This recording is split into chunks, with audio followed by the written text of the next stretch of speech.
और बांग्लादेश को आप पाकिस्तान नहीं कहेंगे तो क्या कहेंगे? 1971 तक वो पाकिस्तान था, टूट गया, पाकिस्तान नहीं रहा, उसकी मानसिकता टूट गई। वो उनका कॉन्स्टिट्यूशन और आपका कॉन्स्टिट्यूशन दोनों कह रहे हैं कि हम अल्लाह के नाम पे बने हुए हैं, तो क्या डिफरेंस है आप लोगों में? आप अल्लाह के नाम पे ही तो आप बने ना। तो पाकिस्तान का मतलब सिर्फ टेरिटरी नहीं है, पाकिस्तान का मतलब एज ए इंडियन। देखिए दुनिया पाकिस्तान को क्या समझती है, I am least bothered about it. आप सबके लिए खतरा नहीं हो। यू आर नॉट सेइंग कि हम न्यूक्लियर वेपन मार देंगे अमेरिका पे, हम न्यूक्लियर वेपन मार देंगे साउथ कोरिया पे, हम न्यूक्लियर वेपन मार देंगे नॉर्थ कोरिया पे। नहीं, एक मिनट, आपके न्यूक्लियर वेपन की स्टेटेड पॉलिसी है कि ये इंडिया के लिए। आप कहते हो हमने पाव पाव के बम बनाए इंडिया पे मारने के लिए, हमको इंडिया को तहस नहस करना है और बर्बाद करना है। तो how people perceives you other, I don't know. But हमारे लिए पाकिस्तान एक वर्क इन प्रोग्रेस है जो पिछले 1000 साल से चल रहा है। इसको डॉक्ट्रिनली समझने की बहुत आवश्यकता है। उसका गजवाई जब तक वो, या तो आप शांत हो जाए, आप कह दें कि हम सेक्युलर हो गए, अब हम रिलीजियस डॉक्ट्रिन से नहीं गवर्न होंगे, हम सेक्युलर प्रिंसिपल से चलेंगे, हम मानवता को इम्पोर्टेंट। मगर सर मेरा सवाल ये है, आप दोनों से ये है, पहले आपसे डॉक्टर साहब, कि अगर बांग्लादेश में कुछ हो रहा है, कोई लड़ाई झगड़ा चल रहा है, कोई टेंशन चल रही है, तो ये क्यों कहा जा रहा है कि पाकिस्तान उसके साथ खड़ा है, ये सब पाकिस्तान पट्टियां पड़ा रहा है? ये बात क्यों भारतीय मीडिया कर रहा है? देखिए, जब हम कह रहे हैं कि जब पाकिस्तान की जो हमारी अंडरस्टैंडिंग है वो आपको क्या लगता है पाकिस्तान के झंडे यहां नहीं? अब आरजू जी, मैं बड़ा हुआ हूं, जब पाकिस्तान जीता तब भारत में उसकी खुशियां मनाई जाती थी, मैं बड़ा हुआ हूं उसे। आप ये बताइए, पूरे भारतवर्ष में एक टू नेशन थ्योरी की मूवमेंट चली, लोगों ने अपने बच्चों को 50 साल कन्विंस किया होगा कि हम अलग हैं, हम अलग हैं, और जब पाकिस्तान बन गया तो वो रातों रात हिंदुस्तान बन गया होगा। उनकी मानसिकता से चेंज हो गई होगी। क्या आज भी वो नहीं कहते गंगा जमुना तहजीब अलग है? टू नेशन थ्योरी को बदल के गंगा जमुना तहजीब कह दिया। सारा गंगा हमारी, जमुना हमारी, तहजीब आपकी हो गई। और कौन सी तहजीब है? न तो आप अरबी बोलते हो, न तो आप अरबी तरीके से खाते हो, न अरबी तरीके से। डॉक्टर साहब, आप पता क्या कर रहे हैं? आप वो कर रहे हैं स्टूडेंट वाला काम कि जिसको सवाल पूछा जाए वो सवाल ना आए तो जो दूसरा सवाल वो याद करके आया वो वही बोल देगा हर जगह में। मैं आपसे पूछ कुछ और रही हूँ।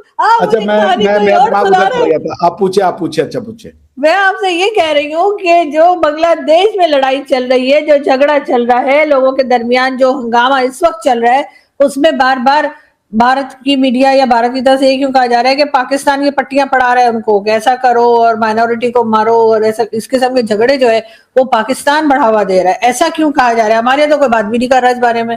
तो मीडिया की हद तक अगर मैं कहूँ, बड़ी मासूम है आपकी मासूमियत पे मेरा मरने को दिल चाहता है। मैं आपसे अभी नहीं, आराम से जवाब दे, मरी और ये करनी है। ठीक है, बीमार होने का दिल चाहता है, पेट खराब कर लेने का दिल चाहता है, कुछ करने का दिल चाह रहा है, सुन लीजिए। मगर मैं आपसे क्या कह रहा हूं आरजू जी, कि पाकिस्तान की जब 1971 में एक्टिविटी हो रही थी, उस एक्टिविटी में जो ये थे, क्या नाम है ये, वहां पे जो मुस्लिम क्या नाम था, लीग की, they were all with them, they were all with Pakistan. वो पाकिस्तान की आर्मी के लिए लड़ रहे थे। So the point I am simply saying कि जो आप पाकिस्तान कह रही हैं, पाकिस्तान एक देश का नाम नहीं है, ये जितनी जल्दी आप समझ जाए। सो बांग्लादेश को आप अलग समझ रही हैं। अब वहां पे भी भारत की विरोध है और पाकिस्तान में भी भारत, ये कैसे हो गया? बांग्लादेश को हमने खिलाया पिलाया, उनको आजादी दिलवाई, उनको पाकिस्तान के जूतों से बचाया, उसके बाद वो हमको गालियां दे रहे। क्या किया भारत ने? उनकी 1 इंच टेरिटरी ली हमने, हमारा उनके साथ टेरिटरी एक्सचेंज का ट्रीटी है, आप जाके पढ़िए। ज्यादा टेरिटरी दी उनको, उसके बाद भी भारत हेजेमोनिक है। इसका क्या आंसर है? कैसे हम इस बात को बताइए? तो वही बात है कि यहूदी जो है वो बाय डिफॉल्ट कनिंग होता है, चोर होता है, मनी माइंडेड होता है, जो कि सारे के सारे क्रिश्चियंस और मुस्लिम्स को सिखा दिया गया कि यहूदी होना अपने आप ही खराब होना है। तो वही माइंडसेट है। हम इसका क्या जवाब दे सकते हैं आपको कि भारत जो है, वहां के लोग क्यों भारत के अगेंस्ट में, क्यों हिंदुओं को मार रहे हैं? वही चीज आपके पाकिस्तान में दिखती है, वही चीज आपको वहां पे दिखता है। और जब से शेख हसीना गई है, क्या आपका वहां जाना आना नहीं बढ़ा है? आपका काम दुनिया में क्या? आप दुनिया में कोई शांति का पीस, आप दुनिया में शांति का मैसेज ले गए हो किसी देश में? कहीं नहीं जाते। आप जहां जाते या तो आफिया सिद्दीकी भेजते हैं, या तो मजबूर मुशर्रफ भेजते हैं, या तो आप जो है कोई डॉक्टर भेजते हैं जो एमबीबीएस करने जाता है, एमडी करने जाता है, मगर उड़ जाता है। तो हम क्या जवाब दें इसको? आप कह रहे हैं कि नहीं भाई पाकिस्तान नहीं करता, पाकिस्तान का बंगला। आपके अभी सेना के जो अभी हमारी शो हुई थी फकर भाई के साथ हुई थी, फकर भाई कह रहे थे हमारी सेना के वो गए हैं, उनकी सेना के जो हेड हमारे आए, हमारी सेना के हेड वहां गए, तो काहे गए भैया? क्या कर रहे थे? आपकी सेना क्या है? जिहाद फी सबीलुल्लाह ही है, तो आपकी सेना, आपकी जो अफवाज है, उस अफवाज का क्या काम है? जिहाद फी सबीलुल्लाह। तो मैं नहीं आप जी पाकिस्तान बांग्लादेश एक अलग प्रोजेक्ट नहीं है, टू नेशन थ्योरी वहीं शुरू हुई थी। पाकिस्तान का मतलब क्या? दे हेट इंडिया, आप Indian Muslim who want separate homeland and they हाँ, hate India despite being India. Pakistan हर जगह पे पाकिस्तान है। मैं यही चीज अगर मैं फखर आपसे भी पूछना चाहूंगी, जो मैं डॉक्टर साहब से कह रही थी कि पाकिस्तान, जब बल्कि एक टीवी चैनल पे भी बात हो रही थी, तो मैंने कहा कि पाकिस्तान पहले अफगानिस्तान की वॉर में पड़ा, जो वहां पे जो कुछ भी झगड़ा था खामखी जाके अपने आप को भी फंसा दिया। तो यहाँ पर जो पाकिस्तान से पैनलिस्ट आई हुई थी, वो कह रही थी कि जी हम तो बांग्लादेश के साथ खड़े हुए, हम तो बांग्लादेश में ये कर रहे हैं। तो आपके ख्याल से अब इस जगह जाकर पाकिस्तान को यहाँ से हट जाना चाहिए, अपने काम से काम रखें, या जैसे कि सब तरफ से आवाजें आने लगेंगी कि जी जो कुछ हो रहा है पाकिस्तान उसमें हिस्सा ले रहा है, क्या वो बदनामी फिर गले डालनी है? देखिए, बांग्लादेश के साथ खड़े होने का क्या मतलब है? कल इंडिया ये कहता था कि हम बांग्लादेश के साथ खड़े हैं, तो क्या उससे कौन सी बदनामी थी कि इससे पाकिस्तान की बदनामी होनी है? मामलात उनके इंटरनल है। अगर किसी चीज पे वो बात करते हैं, अगर कल को पाकिस्तान को इल्जाम देते और आज इंडिया को इल्जाम देते हैं, तो भाई ये उनका मामला है। इंडिया जाने अभी मैं स्टेटमेंट पढ़ रहा था, बल्कि ट्विटर पे उनका ट्वीट आया। इनका जो हाई कमिश्नर है बांग्लादेश का इन न्यू दिल्ली, हमीदुल्ला, उन्होंने, अब्दुल्ला हसनात इनके एक पॉलिटिकल लीडर हैं इसके बांग्लादेश के, उन्होंने कहा कि 7 सिस्टर्स को हम अलग कर देंगे। तो क्या ये पाकिस्तान ने उनको कहा था कि आप जाके ये बयान दे दो? उन्होंने कहा कि हमें करना चाहिए। भाई तो मामला जब इनके अच्छे थे तो वो भी इनके अच्छे थे। हम तो कहते कि अफगानिस्तान के साथ हमारे अच्छे हो या बुरे हमारे हैं, हम जाने वो जाने, जंग लड़े, कोई मतलब सुलह कर लें, कुछ भी कर लें, वो हमारे मामलात हैं, हम उनको देखेंगे भाई, हम अपने तरीके से उसको डील करेंगे। इस तरीके से इंडिया को चाहिए, बजाय इसके कि मतलब अगर कोई चीज होती है, अगर पत्ता हिलता है, ओ जी पाकिस्तान ने कर दिया। एक तरफ ये हमें कहते हैं कि जी आप तो पूरी दुनिया में भीख मांगते फिरते हो, ठीक है, कर्जे लेते हैं, हालांकि कर्जे हम लेते हैं, इसमें कोई शक वाली बात नहीं है, ये तो मतलब कुलम कुल्ला एक कुली किताब जैसी हकीकत है। लेकिन इसका क्या मतलब है कि अगर दुनिया में कहीं पे भी कुछ होता है तो जी पाकिस्तान ने किया हुआ। कल भी डॉक्टर साहब कह रहे थे कि 198 कंट्रीज में जी पाकिस्तान को ये कहते हैं। मैंने कहा भाई पाकिस्तान के साथ दुनिया के ताल्लुकात है इंडिया के अलावा, किसके साथ हमारा झगड़ा है? मिडिल ईस्ट के साथ हमारा कौन सा झगड़ा है? इवन हमारे इजराइल के साथ इस तरह डायरेक्टली आज तक उनकी जरूरत नहीं होती कि वो पाकिस्तान के ऊपर आके चढ़ दौड़े। ईरान के ऊपर कैसे चढ़ दौड़े? तो क्या वो पाकिस्तान के ऊपर नहीं कर सकते? लेकिन नहीं कर सकते इसलिए हम नहीं आते। बाकी रहा दुनिया के मामला, तो सर हर किसी के अपने अपने मैंने कहा था कि इंटरेस्ट होते हैं। इंडिया के अपने इंटरेस्ट है। जब कल बांग्लादेश में थे तो नरेंद्र मोदी साहब कहते थे कि मुक्ति बाहिनी हमने बनाई थी और हमने अलग करवाया, और आज डॉक्टर साहब कह रहे नहीं वो आपका हिस्सा है। तो सर हमसे तो 1971 16 दिसंबर 1971 में बंगाल से बांग्लादेश, ईस्ट पाकिस्तान से बांग्लादेश बना, हमसे अलग हुआ, एक अलग मुल्क है भाई, उसकी एक अपनी आइडेंटिटी है, उनकी एक अपनी लैंग्वेज है, उनकी एक अपनी इकोनॉमी है, या जो कुछ भी है। आप लोगों के तो नेक्स्ट डोर नेबर है, आपके साथ उनकी दीवार जुड़ी हुई है। मामला ये है कि देखिए अपनी, हम तो कहते हैं ना कि अफगानिस्तान के अंदर हमने गलतियां की। आप लोगों ने अगर कहीं गलती की बांग्लादेश को बनाने में, तो मान जाए कि आपने गलती कर दी, नहीं करना चाहिए था, पाकिस्तानी रहना देना चाहिए था।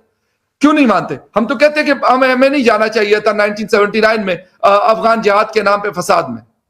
हम तो मानते हैं, कुलम कुल्ला मानते हैं, आज तक लोग क्रिटिसाइज करते हैं मेरे समेत। हम आज भी पाकिस्तान की पॉलिसी को कहते हैं भाई गजा में आप किस चक्कर में फौजें भिजवा रहे हो, उसके कहने पे, डोनाल्ड ट्रंप के कहने पे। गजा वाले जाने, उनका काम जाने, इजराइल जाने, जिसने फौजें देनी है दे, नहीं देनी ना दे। मामला यह सर कि अगर जो गलत होगा, और आपने बात की सारी शमशाद जो सीडीएफ वो थे, सीडीएस थे, चीफ ऑफ डिफेंस स्टाफ, भाई उन्होंने बांग्लादेश का दौरा किया, उन्होंने ब्रुनाई दरुस्सलाम का दौरा किया, उन्होंने नेपाल और भूटान का दौरा किया। तो इसका क्या मतलब है? उससे पहले वो मतलब इंडोनेशिया, मलेशिया के दौरे पे भी गए हुए थे, वो ऑस्ट्रेलिया के दौरे पे भी गए हुए थे। तो इसका क्या मतलब है कि वो कोई मतलब इंडिया से इजाजत लेके वो दौरे करेंगे? इंडिया के चीफ कहीं पे भी जाए भाई, हमें मतलब क्या है उनसे? वो कल को मैं कह रहा हूं काबुल में बैठे, बिल्कुल उनका हक है, उनके साथ ताल्लुकात है। सऊदी अरेबिया का चीफ जब आया था तो आप लोगों ने वो सकूत डाका वाली तस्वीर के नीचे वो कोई उनके साथ वो लगाई हुई थी, और तस्वीर इसलिए लगाई थी कि जी पाकिस्तान को लगे कि यार देखो सऊदीया का आर्मी चीफ आया पहली दफा, और उस तस्वीर के नीचे बैठा हुआ था जिसमें जनरल नियाजी सिग्नेचर कर रहे हैं, वो सरेंडर कर रहे हैं। तो सर देखिए, जो हकीकत है ना, अगर आप हकीकत पसंद होते हैं, आपकी सोसाइटी हकीकत पसंद होती है, मैं पाकिस्तान की सोसाइटी की भी बात करता हूं, बड़ी बड़ी बातें करने से कुछ नहीं बनेगा। बड़ी बड़ी बातें, जी हम तो न्यूक्लियर पावर है, तो सर न्यूक्लियर पावर है तो ये कर्जे इतने क्यों चढ़े हुए हैं न्यूक्लियर पावर के ऊपर, कि मतलब $1 अरब के लिए जिसे कहते हैं कि नाक से लकीरें खिंचवाते हैं, हम तो ये कोलम कोल्ला ये बात करते हैं। सर मेरा तो यही कहना है, मैं तो सीधी सी बात करूंगा ना। तो फिर बांग्लादेश में भाई आप जाने, बांग्लादेश जाने, आपके मामलात जाने। शेख हसीना आपके यहां बैठी हुई है, वो उस मुल्क की प्राइम मिनिस्टर थी, 15 साल उसने रूल किया वहां पर। अब आपकी वो मेहमान है, वो मेहमान इसीलिए कि उनके मुल्क में उन्होंने मतलब जिसे कहते हैं कि वो जेल भी उनके ढाका एयरपोर्ट के करीब है, जहां पे वो लोगों को मतलब गायब करवाया करती थी। तो भाई बात ये रियलिटीज हैं। आप या तो कहते कि हम बांग्लादेश के साथ खड़े, या आप कहें कि नहीं जी हम शेख हसीना वाजिद के साथ खड़े। ठीक है, आप अगर बांग्लादेश के साथ खड़े तो बांग्लादेश तो एक मुल्क है, वहीं पर वहीं का वही है। शेख हसीना आपकी मेहमान है, आपके पास है। जी डॉक्टर साहब, शेख हसीना को क्यों रखा है आप लोगों ने? शेख हसीना जी के बारे में छोड़िए, मैं एक शेर पढ़ना चाहता हूं। वो छोड़ दें, मतलब शेख हसीना को छोड़ दें उनके, क्योंकि वो शेर पढ़ ले फिर उसके बाद आ जाए। शेर सुनिए मेरा शेर। ऐसे तो देखे हैं अच्छे इंसान कई, ऐसे तो मैंने देखे हैं अच्छे इंसान कई, बट सबसे अलग हैं फखर यूसुफ जई। बांग्लादेश और पाकिस्तान क्या सच में एक है? बिल्कुल, क्योंकि आज के बांग्लादेश को जब हम देखते हैं तो तस्वीर बहुत कुछ वैसे ही दिखती है जैसे कभी पाकिस्तान की दिखती रही है। आज बांग्लादेश में हिंदुओं पर हमले, मंदिरों में तोड़फोड़, जबरन धर्मांतरण की खबरें और अल्पसंख्यकों को डराकर चुप कराने की कोशिशें, ये सब कोई अफवाह नहीं है, ये जमीनी सच्चाई है जो आजकल आप न्यूज में देख रहे हैं, खबरों में देख रहे हैं। लेकिन दिलचस्प बात यह है कि जब कोई भारतीय ये कहता है कि बांग्लादेश और पाकिस्तान की मानसिकता एक जैसी होती जा रही है तो पाकिस्तानी पत्रकार भड़क जाते हैं। वो कहते हैं कि बांग्लादेश को पाकिस्तान से मत मिलाओ। लेकिन सवाल यह है, अगर सोच अलग है तो जुल्म का तरीका वही क्यों है? अगर मुल्क बदल गया है तो अल्पसंख्यकों के खिलाफ नफरत क्यों नहीं बदली? 1971 में बांग्लादेश इसलिए बना था क्योंकि पाकिस्तान ने वहां के लोगों पर अत्याचार किया था, भाषा छीनी थी, संस्कृति दबा दी गई और लाखों लोग मारे गए थे। लेकिन आज 50 सालों के बाद भी उसी बांग्लादेश में हिंदुओं के साथ वही डर, वही असुरक्षा, वही खामोशी क्यों दिखाई देती है? आज भीड़ के नाम पर, धर्म के नाम पे, राजनीति की आड़ में कमजोरों को निशाना बनाया जा रहा है। और सबसे खतरनाक बात है कि चुप्पी, सरकारों की चुप्पी, मीडिया की चुप्पी और तथाकथित सेकुलर आवाजों की चुप्पी। पाकिस्तानी पत्रकारों को गुस्सा इस बात का नहीं है कि बांग्लादेश में हिंदुओं पर जुल्म हो रहा है, गुस्सा इस बात का है कि कोई शख्स उनकी मानसिकता को आईना दिखा रहा है। और सच कड़वा होता है, लेकिन सच यही है कि जब तक सोच नहीं बदलेगी, जब तक झंडा बदलने से इतिहास नहीं बदलता है। आज बांग्लादेश अगर इसी रास्ते पर चला तो फर्क सिर्फ नाम का रहेगा, काम वही रहेगा जो कभी पाकिस्तान ने किया था। और यही वजह है कि भारत को सतर्क रहना होगा और सच बोलते रहना होगा, क्योंकि मानवाधिकार किसी देश की सीमा नहीं देखते और जुल्म पर चुप्पी सबसे बड़ा अपराध होती है।